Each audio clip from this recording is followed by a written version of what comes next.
सबसे पहले तो देवभूमि उत्तराखंड की देवतुल्य जनता को नमन करता हूं, उनका आभार व्यक्त करता हूं कि आज से 3 साल पहले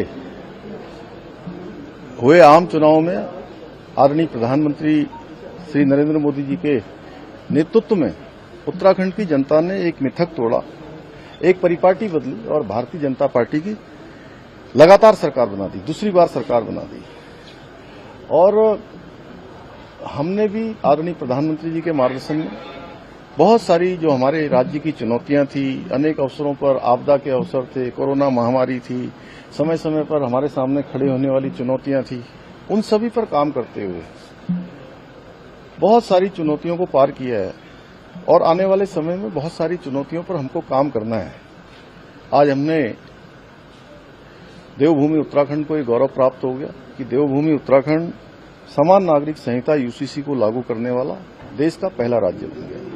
हमें नकल का सख्त कानून लाकर, जो नकल की बहुत बड़ी समस्या राज्य के अंदर हुआ करती थी, गरीब माता पिता के बेटे बेटियों को उनका हक नहीं मिलता था, उनकी योग्यता प्रतिभा और क्षमता के साथ लगातार अन्याय होता था, उस पर पूरी तरह से लगाम लगा दी। नकल माफिया की कमर तोड़ दी, 100 से ज्यादा नकल माफियाओं को जेल में भेजा, 20,000 से अधिक नियुक्तियां पारदर्शी तरीके से संपन्न करवा दी।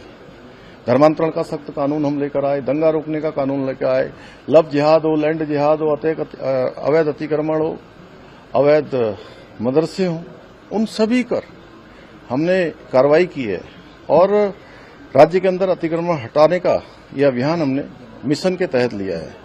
नवाचार के मामले में भी हम आगे बढ़ रहे हैं। आज राज्य हमारा सतत विकास के लक्ष्यों को प्राप्त करने में पूरे देश में भारत सरकार के नीति आयोग की रैंकिंग में पहले स्थान पर है। बेरोजगारी दर में 4.4% की हम कमी लाए।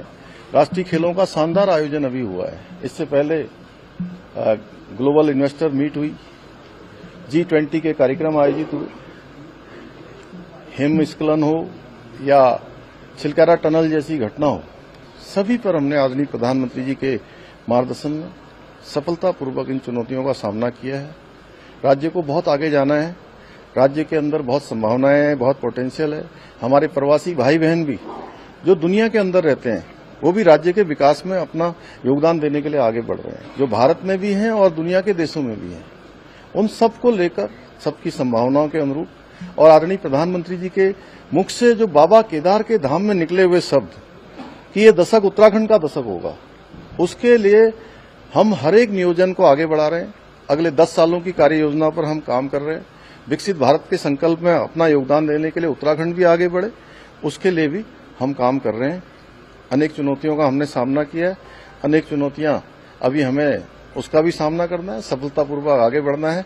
उत्तराखंड को हिंदुस्तान का श्रेष्ठ राज्य बनाने का जो हमारा विकल्प रहित संकल्प है, उस संकल्प को पूरा करना है। मुख्यमंत्री ड्रग फ्री देवभूमि का संकल्प लिया गया है 2025 में, किस तरह से उसको देखते हैं? उस पर हम लगातार काम कर रहे हैं और फिट इंडिया मूवमेंट के तहत आज भी हमने जो हमारे प्रधानमंत्री जी का पूरे देश दुनिया के लिए आह्वान है, उसको हम आगे बढ़ा रहे हैं, क्योंकि फिट रहेंगे तो हिट रहेंगे और स्वस्थ जीवन शैली अपनाएंगे, स्वस्थ रहेंगे, दिनचर्या में इसको शामिल करेंगे और तमाम चीजें जो आदरणीय प्रधानमंत्री जी लगातार मन की बात के कार्यक्रम में भी कह रहे हैं और राष्ट्रीय खेलों के शुभारंभ के अवसर पर भी उन्होंने कहा था, हम सबको उसको अपनी जीवन शैली का हिस्सा बनाना है। अगर आप ये वीडियो YouTube पर देख रहे हैं तो हमारे चैनल को सब्सक्राइब करें और बेल आइकन को दबाना ना भूलें। अगर आप Facebook पर ये वीडियो देख रहे हैं तो हमारे पेज को लाइक करें।